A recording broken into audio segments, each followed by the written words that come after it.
দেবাশিস দাসের গল্প সবুজ নাকছাবি। গল্প পাঠে স্বর্ণালী মণ্ডল। সবে সানকিতে রাখা দুমুঠো ঠান্ডা ভাত আর কলমি শাক কোকড়াসে গিলে নিতাই হাত আচাতে ঘরের বাইরের দাওয়ায় এসে দাঁড়িয়েছে। গ্রামের পূব পারে তখন আগুনের শিখা লাফ দিয়ে আকাশ ছুঁতে চাইছে। একটা খবর ছিল ওদের কাছে। গতকাল সন্ধেয় শহর থেকে কিছু অচেনা মানুষ এসে গ্রামের বাইরে ইটভাটায় লুকিয়েছে। পালা করে রাত জাগছিল তাই সারাটা গ্রাম। এরই ফাঁকে দৌড়ে এসে দুমুঠো ভাত খাওয়ার সময় পেল না নিতাই। একটা হাহাকার, মানুষের আত্মনাদে এঁটো হাতে নিতাই ছুটতে থাকে ঝড়ের বেগে। ছুটতে ছুটতেই বারচারেক গুলির শব্দ ভেসে এলো তার কানে। 14 পুরুষের এ জমি, এ ভিটে লুট হতে দেবে না কিছুতেই গায়ের মানুষ। তবু লালা ঝরা জিভ নিয়ে ওরা ঘুরে বেড়ায়। চারিদিকে হিংস্র সাপদের মতোই লুকিয়ে থাকে গোপন ডেরার সময়ের অপেক্ষায়। শাস্তি সিপাহীরাও কিছু উচ্ছিষ্ট পাওয়ার আশায় অন্ধকারে মিশে থাকে ওই সব জন্তুদের সঙ্গে। সন্ত্রস্ত মানুষ পথ ঘাট কেটে নিজেদের বিচ্ছিন্ন করে রেখেছে ওই সব জন্তুদের নখ থেকে বাঁচার আশঙ্কায়। ওরা তবু আসে হামাগুড়ি দিয়ে রাতের অন্ধকারে। মশালের আগুন ছড়িয়ে দেয় গ্রামময়। বন্দুকের নলের সামনে ছুটিয়ে বেড়ায় শান্ত গ্রামবাসীকে। ভালো চাও তো পালাও, এখানে ধানের গন্ধ আর নয়, চিমনির ধোয়ার গন্ধ ছড়াবো আমরা।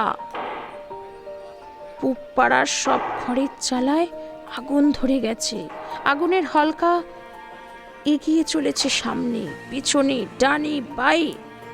এরই ভেতর ভূতের মতো অপরাজিত মানুষেরা পুকুর থেকে বালতি হাঁড়িতে করে জল ছুটছে দানবের মতো ওই লেলিহান আগুনের দিকে। নিতাই হতভম্ব হয়ে তাকিয়ে থাকে। চারপাশের সব ঘরের মতোই শ্যামলীদের ঘরও পুরোপুরি ছাই হয়ে মুখ থুবড়ে পড়ে আছে মাটির ওপরে। এই কিছুক্ষণ আগেও এই দাওয়ায় দাঁড়িয়ে তার হাত ধরে শ্যামলী বলেছিল, শোনো, তুমি ঘর থেকে এক ছুটে ভাত খেয়ে চলে এসো। ঘরে কিছু নেই যে তোমাকে দেব। আজ ভারী ভয় করছে, সারা রাত জাগতে হবে আমাদের সবাইকে। সন্ধ্যের অন্ধকারে শয়তানগুলো ঘুরঘুর করছিল ক্যানেলের ওপারে। আমাদের বাড়ির কাউকে ওরা ছাড়বে না। শাসাচ্ছিল গত বুধবার হাই স্কুলের মাঠের মিটিংয়ে আমার বক্তৃতা দেওয়া নিয়ে। কেন বলবো না বলো?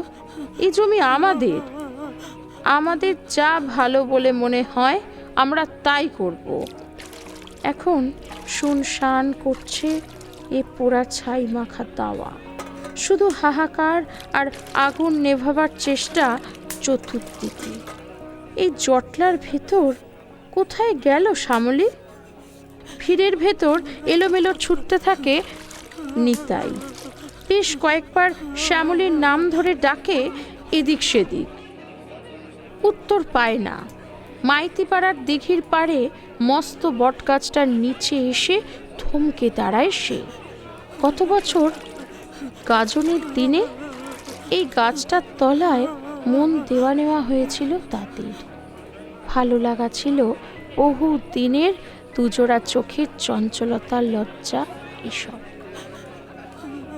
কিন্তু সেদিন বহু কাল বাদে যে বাঁধ ভেঙে গিয়েছিল, দিনটাকে সারা জীবনের মতো ধরে রাখতে শহরের রথের মেলা থেকে কিনে আনা সবুজ পাথর বসানো সস্তা নাকচাবিটা সে দিয়েছিল শ্যামলীকে। শুধু দেওয়া নয়, দুহাতে অঞ্জলি করে লজ্জাবনতা আর পান পাতা ঢঙের মুখটা তুলে ধরে নিজের হাতে তা পরিয়ে দিয়েছিল সে তাকে। বহুক্ষণ একা একা বসেছিল নিতাই ওই গাছটার তলায়।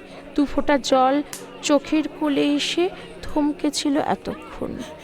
টপ করে তা মাটিতে পড়তেই সংবিত ফিরে পায় সে। এভাবে বসে থাকলে হবে না, শ্যামলীকে খুঁজে বের করতেই হবে। ভয়ে কোথাও গিয়ে হয়তো লুকিয়ে আছে সে। তাছাড়া সারাটা গ্রামের সংকট আজ। এখনো কিছুটা রাত বাকি ভোরের আলো ফুটতে। গৃহহারা হয়ে সে কোথায় গেল খোঁজ করতে হবে। সাহস দিতে হবে সবাইকে। যা কিছু হোক, এই জমি আমরা ছেড়ে দেব না। শ্যামলীও হয়তো এতক্ষণে বেরিয়ে এসেছে লুকোনো জায়গা থেকে। কুলতলির মাঠ, নতুন পাড়ার আটচালায় একে একে ছিন্ন বিচ্ছিন্ন মানুষজনেরা এসে জড়ো হতে থাকে। সবটা গ্রাম নয়, শুধু পুপাড়ের ঘরগুলি ভস্ম হয়ে গেছে। বাকি আগুন তার আগেই সবাই ঝাঁপিয়ে পড়ে নিভিয়ে দিয়েছে। কে যেন বলল, আগুন প্রথম লেগেছিল শ্যামলীদের ঘরের চালেই। তবে শ্যামলী যে কথা বলেছিল নিতাইকে কিছু আগেই, তা সত্যি অমূলক নয়। গুলি লেগেছে শ্যামলীর জ্যাঠা অন্নদাখুড়োর বাঁ পায়ের হাঁটুর ওপর। সবাই ধরাধরি করে তাকে শুইয়ে রেখেছে আটচালায়। ভোর হলেই সদরে পাঠাতে হবে তাকে ভ্যান রিকশায় চাপিয়ে। প্রাথমিক চিকিৎসার পর তার তোড়জোড় চলছে। বনে বাদারে বাঁচার লড়াইয়ে ছুটে হাত পা কেটে ছড়ে গেছে অনেকের। শীতলাবাড়ির বিষ্ণুজানা হাতে এখনো একটা রক্তমাখা হেসো নিয়ে চিৎকার করছে, আমি মেরেছি কাঁধে শালদের একটাকে, বাঁচবে না সে সুয়োরানির পুত। সবাই যে যার পরিজনকে কাছে নিয়ে একজোট হয়ে বসে আছে। শুধু এ ভিড়ে শ্যামলী নেই। প্রবীণ বিপুল খুড়ো মা মরা মেয়েটার খোঁজ করছে বারবার ঘুরে ঘুরে ভিড়ের মধ্যে। একটা ঘরের ভেতর মাঝে মাঝেই আত্মচিৎকার দিচ্ছে মেয়ের নাম ধরে। নিতাইয়ের পাশে এখন একে একে এসে দাঁড়িয়েছে রতন, বিশ্ব, নন্দ, তপা, জগন্নাথ আর সব দোসরেরা। গ্রামের ভেতর শুধু এরাই জানে শ্যামলী যে নিতাইয়ের প্রাণ পাখি। সারাদিন তোলপাড় করে খুঁজেও শ্যামলীকে কোথাও পাওয়া গেল না। মাথায় বাজ পড়া তালগাছের মতো আবারও সন্ধ্যের মুখে মাইতিপাড়ার দিঘির পাড়ে এসে একা একা চুপচাপ বসে থাকে নিতাই। বিপুল খুড়ো আর গ্রামের 3 জন বয়স্ক গেছেন গ্রামের সীমানার কোতোয়ালিতে খবর নিতে, ডায়েরি লেখাতে।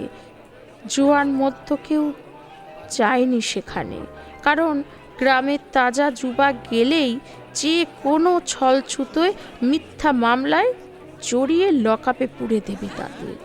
এটা নিতাইরা জানে। আর এ আশঙ্কা প্রবল এ কারণে। তরতাজা এই প্রাণগুলো সেখানে মাথা গরম করে ফেলতেই পারে গত রাতের ঘটনার পরিপ্রেক্ষিতে। সারা দিন ধরে নিতাই বাকি ছেলেদের সঙ্গে নিয়ে গ্রামের মানুষদের পুড়ে যাওয়া চালাঘরগুলি ঠিকঠাক করছে ঘুরে ঘুরে। বিপন্ন মানুষকে সাহস দিয়েছে একজোট হতে। কেউ যেন মন থেকে হার না মানে এই সব দস্যুদের কাছে। এসবই সে করেছে সারা দিন, কিছু একটা ভুলে থাকতে। এখন ভারী ক্লান্ত সে। এই সময়টা সে একা একা তার ভালোবাসার মানুষের ভাবনায় ডুবে থাকতে চায়। কোথায় গেল সে? এতটা সময় বাদে সারা শরীর জুড়ে একা একা কান্নায় ভেঙে পড়ে নিতাই। সহসা একটা শোরগোল হতেই চমকে বসা থেকে টান টান উঠে দাঁড়ায় সে। নিতাই, ছুটে চল, ক্যানেলের ধারে ধান খেতে আবারও আগুন লাগিয়েছে ওরা। জগন্নাথ আর নন্দ ছুটতে ছুটতে এসে থমকে দাঁড়ায় নিতাইয়ের কাছে। সারাটা গ্রাম ছুটছে এখন সেদিকে। সবে আধার নামছে চড়াচড়ে। এবার প্রায় সবার হাতেই দা, কুড়ুল, টাঙ্গি, বর্ষা। ভিড়টা এসে থমকে দাঁড়ায় ক্যানেলের ধারে। নিতাই। ক্যানেলের পাশে মস্ত খাদের ভেতর থেকে লকলক করে আগুনের শিখা বেরিয়ে আসছে, ডিজেল পোড়া গন্ধ, আর তার সঙ্গে একটা বিজাতীয় পোড়া গন্ধ বাতাসময়। এ গন্ধ চেনা ডোমপাড়ার বধূর। মানুষ পড়ছে গো, আর্তনাদ করে ওঠে সে। সবাই ঝাঁপ দিয়ে পড়ে সেখানে। ক্যানেলের কাদা জল আজলায় ভরে ভরে আগুন নিভিয়ে দেয়। তারপর বাজা কোলা করে তুলে আনে সম্পূর্ণ নগ্না একটি শেষ কিশোরী শরীর। 80% যার পুড়ে গেছে চরম দাহ্যশীল ডিজেলের স্পর্শে। গত রাত পেরিয়ে সারাটা দিন ভর ইটভাটার ভেতরে তার শরীর নিয়ে যে মানুষরূপী শিয়াল কুকুরের কামড়াকামড়ি হয়েছে, শ্যামলী হয়তো তাদের ওই অত্যাচারে ছিন্ন ভিন্ন হতে হতে একসময় মৃত্যুর কোলে ঢলে না পড়লে নিজে থেকেই গ্রামে ফিরে এসে লজ্জায় আগুনে ঝাঁপ দিত। তাকে যে সুযোগ দেয়নি ওই সব জন্তুরা। এরা ভয় দেখাতে চেয়েছে শ্যামলীর মতো কর্মী প্রতিবাদী মানুষদের। ওরা পারত শ্যামলীর মতো মৃত শরীর ইটভাটার নিচে কোথাও উঠে ফেলতে, পারত ইটভাটার আগুনে ফেলে দিতে, পারত 200 কিলোমিটার দূরে কোথাও চালান করে দিতে। সেসব কিচ্ছু করেনি, কারণ ওরা চেয়েছে ভয় দেখাতে। ভাগো, নয়তো সবাইকে জ্বালিয়ে খাক করে দেব। নেতাই ভিড় ঠেলে সামনে এগিয়ে আসে। বিপুল খুঁড়ো জ্ঞান হারিয়ে মাটিতে পড়ে আছে। একটা কান্নার রোল ভাসছে বাতাসে। মাটি, কাদা, জলমাখা আপাত মস্তক ডিজেল আগুনে ঝলসে যাওয়া নগ্নিকা শ্যামলীর পাশে হাত মুড়ে বসে নিতাই। কোমরে জড়ানো ভেজা গামছাটা খুলে ঢেকে দেয় সে লজ্জাহীন শরীর। কত স্বপ্ন ছিল তার এই দেহ মন নিয়ে। ঘাড় উঠিয়ে তাকায় আবারও সে তার প্রিয় মানুষটির কালো মুখশ্রীর দিকে। চকচক করছে সবুজ রঙের একটা নাকছাবি। আশ্চর্য, আগুন তাকে পোড়াতে পারেনি, বরং আরো উজ্জ্বল করে তুলেছে। ভালোবাসা কখনো পড়ে না আগুনে। হাত বাড়িয়ে 2 আঙুলে সে খুলে আনে ওই নাকছাবি তার হাতের মুঠোয়। ওই নাকছাবি তখন তার কাছে তার প্রিয় মানুষটির পান পাতা ঢঙের মিষ্টি সুখের স্মৃতি। এ নাকছাবি এখন তার হাতের মুঠোয় ধরা মশালের আগুন, যা ছারখার করে দিতে পারে সিকি শতাব্দীরও বেশি সময় ধরে ফেনিয়ে ওঠা তুগলকি মসনদ।